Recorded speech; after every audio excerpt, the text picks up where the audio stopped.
Ganito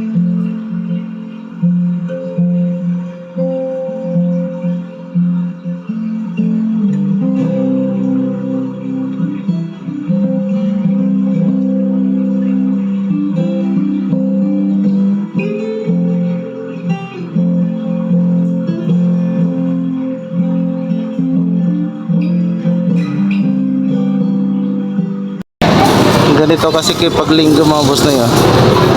Namang nagtitinda kasi ganyan. Nandiyan na sa halos sa gitna ng kalsada. Bibili lang tayo ng isda kasi akyat tayo ng Kanumay. Pero hindi makausad ng basta-basta. Traffic. Hindi na gumagalaw mga boss na yun. Grabe ng tao. Ay basura pa.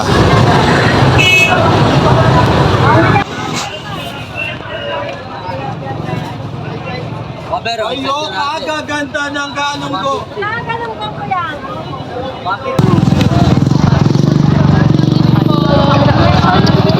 Kaya pala maraming tao. Pasokan na pala bukas mga boss na yun. Daming namimili. Nakabili na ako ng isda. Pero wala na, tanghali na. Kaya pala daming tao ngayon. Pasokan na pala bukas. Bili ng mga bag, uniform. Wala na, tanghali na. Hindi pa naman pwede mabilis ang takbo natin kasi kalbo na yung gulong.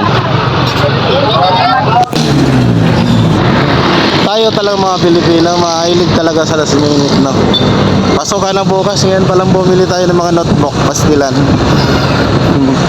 Kaya yun, dami tao dun sa loob-looban mga boss na. Ayun, nandun rin nagsiksikan yung mga windows eh. Pero pag linggo talaga, Sabado linggo, ganon talaga expected dito mga boss na. Ganon talaga kadaming tao. Ayan, biyahe na tayo, tanghali na. Dahan-dahan lang naman to. Hindi tayo pwede makabilis kasi kalbo ang ating gulong.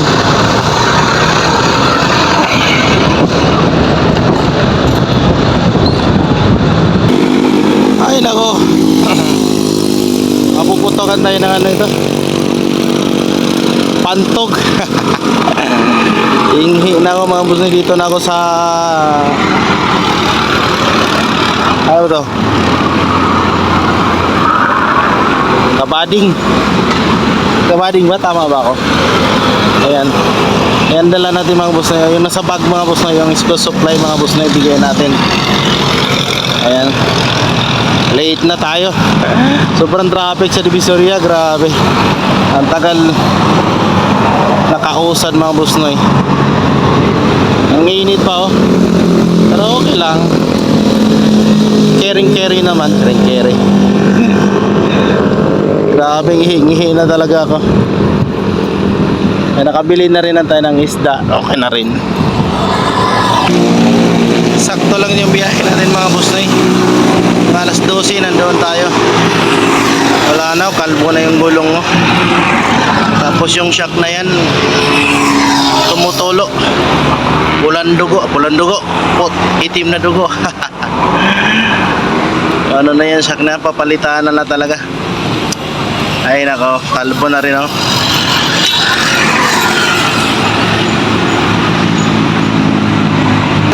Ayan mga boss, patuloy natin yung biyahe natin.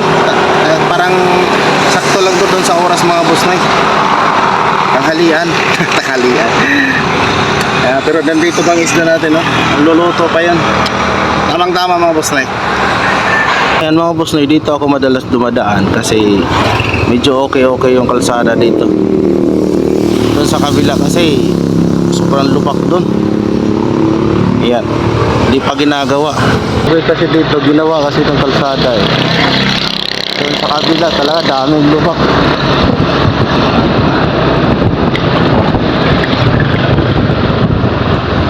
Ito dati grabe to dito ang daan na to.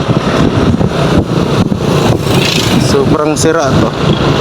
Ngayon medyo okay na yung kabila. Malapit na tayo mga boss na eh. Ayan yung bundok na yun na sunog yun no, nakaraan eh.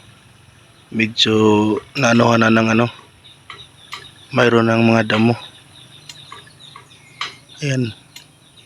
Dito yung banda na bundok. May bundok pa doon banda sa likod. Doon pa sa likod tayo pupunta.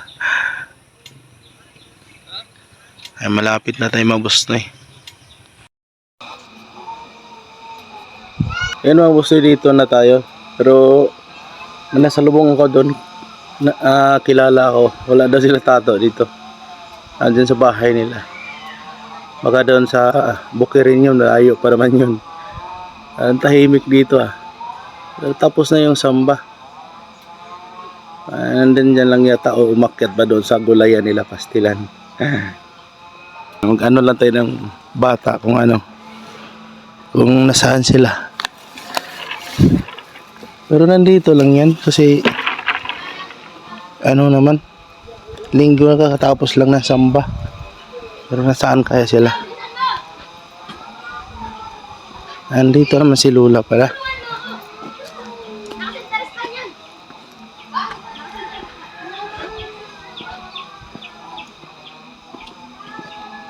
Bago po Pero nandyan yung pako, dinala ko. Pako ng yero. Akutin na lang yung... Nadaanan ko si doon. Si Milit, mag-ina. Hindi ko makarga 3 sila Doon sa, malapit na sa onsihan. Lagi kasi yung sinusundan nyo anak, lagi naglalayas. Sino yung dalaga? Oo. Laging doon, laging hinahabol ng ama.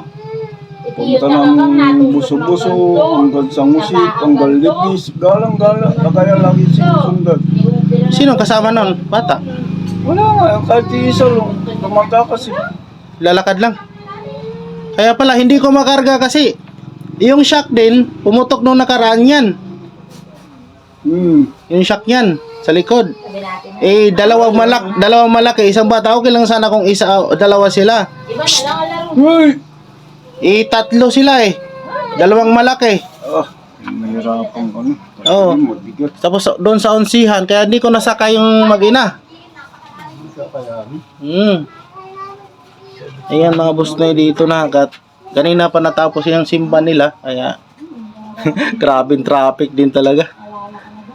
Ayan. Ay, wag na kaya nga.